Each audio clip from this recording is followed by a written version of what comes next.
New year, time to start some new projects. This is the T1 button project. You'll have to go to the next bit to find out what that means.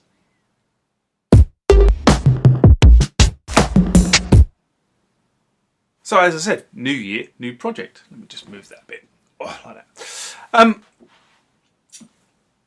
So if you've seen any of the videos before Christmas, and there's a picture of my T1, the bank selection or the tone selection of buttons on the, and what you would have seen in those videos last year is that I noticed that the 7 key, which should be visible up there, had disappeared inside the synth. Now, the way that this works is that the buttons are in banks of buttons. I think they're in banks of 4 if I remember correctly. We'll find out when I actually get into the synth.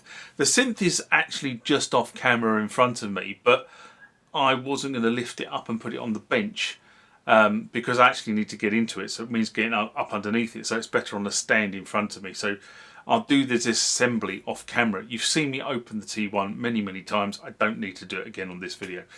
But the 7 key has disappeared inside it, and I thought maybe what I really need to do is look for a more long-term solution than the solution that I've got at the moment. And I'll give you a bit of background in a sec. Remember, like, comment, subscribe to the channel. Go over to Instagram and follow me there. Go over to Facebook, follow me there. That's where the normal notices are. And consider becoming a Patreon.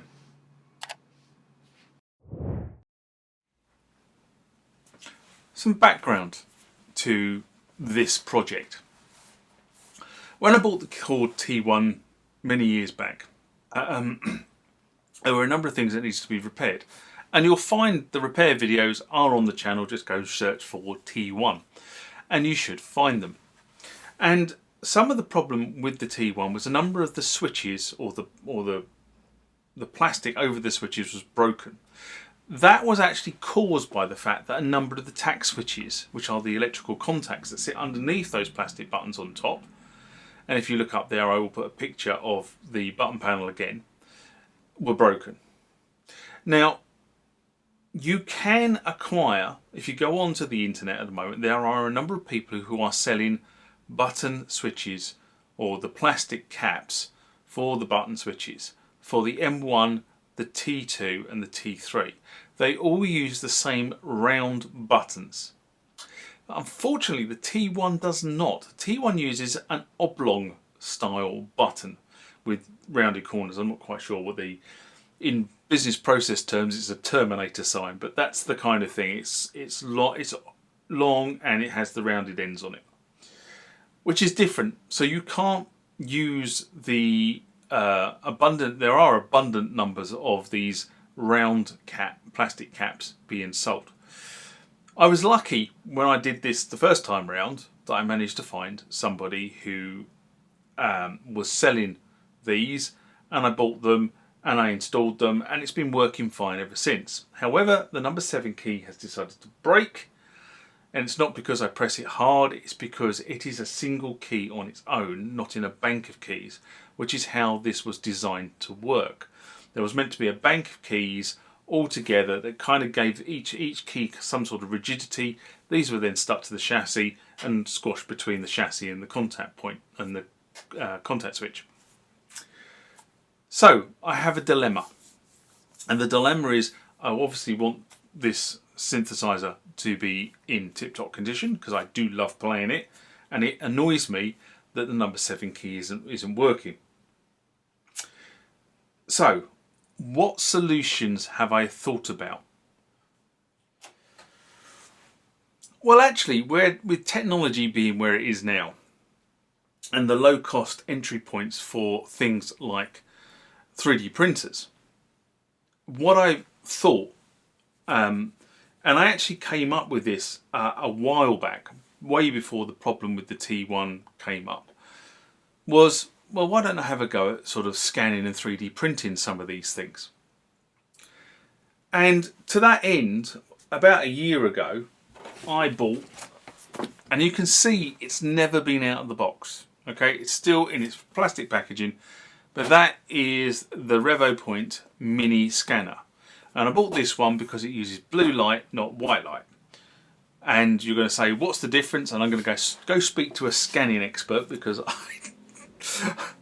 I was told this was the better option for this particular thing, and I thought I would go buy one at a relatively cheap price. It wasn't massively cheap, but it was cheaper than some of the alternatives. So I did. And I also bought, at the same time, I bought the scanning deck. This rotates through 360 degrees, as in goes around like that. And it also allows you to pivot. And I don't know how to do it, but you can actually pivot the table on that axis as well. So it allows you to do 360 and also pivot the table for scanning purposes. And it's got all the marks on the table. There's lots of the white dots to allow the RevoPoint software to work out when you change the angle of the object. So you want to scan the bottom, or you want to scan the top, or because you need to move it around to get a proper 3D image. That's what the dots are all about. I've also got somewhere sitting around here, and I don't know where I've put it, but it is in here somewhere, is the actual stand that sits to one side of the scanning deck.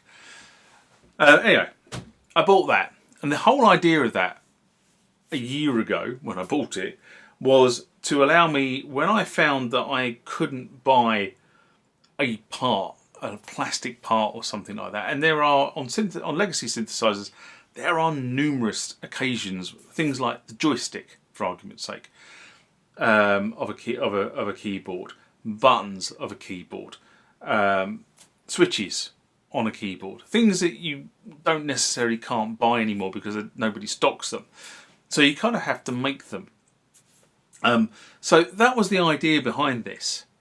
And now I'm presented with the perfect opportunity to test it. So the whole idea of this series of videos is you're going to see me explore how to get a scanned image, if I can do it, and get either that 3D printed or even better. And I'm hoping that we can do this with someone like PCBWay. By the way, they don't sponsor this video, I'm just using them as an example. But someone like PCBWay to be able to actually injection mold some of these. And the thing is, if I can get it to work, then you know what, I can get a whole raft of these printed up and sell them on to you.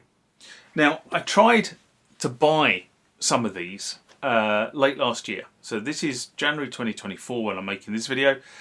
Probably September, October last year, I tried to buy some of these buttons.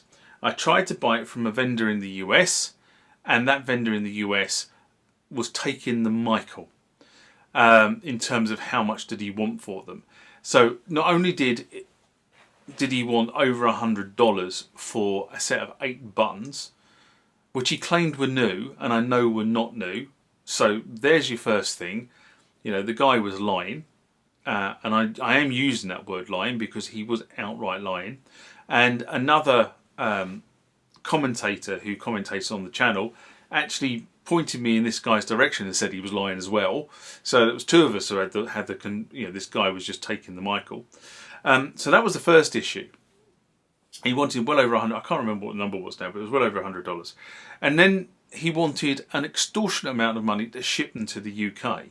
Now, I know that I can ship to you guys in the US from here a package containing something like that for around about between 15 and 20 pounds. Okay, UK. That's how much it cost me to ship, depending on the size of the package and the weight of the package and all that sort of wonderful jazz that the post office love, or the postal service, depending on where you are. So that's roughly how much it cost me to get stuff out to the US. This guy wanted over $100, and by the time I factored all this in, you know, for these 8 buttons, it was going to cost me $300. Now, if they had been 8 brand new buttons, maybe I would have been willing to have that conversation. The guy wasn't willing to budge on price, and the guy wasn't willing to budge on postage. So the deal didn't get done, and I just thought he was a chancer. There's like many people are selling spare parts on the internet, he was a chancer and he wasn't going to get my cash. So sayonara, see you later. So the idea is to try and get some sort of replicatable solution for this on the Korg T1. And if I can, then the other side of this is hopefully I can get something that you guys can use going forward, because people are always looking for these plastic buttons. They do break, they go brittle and they break.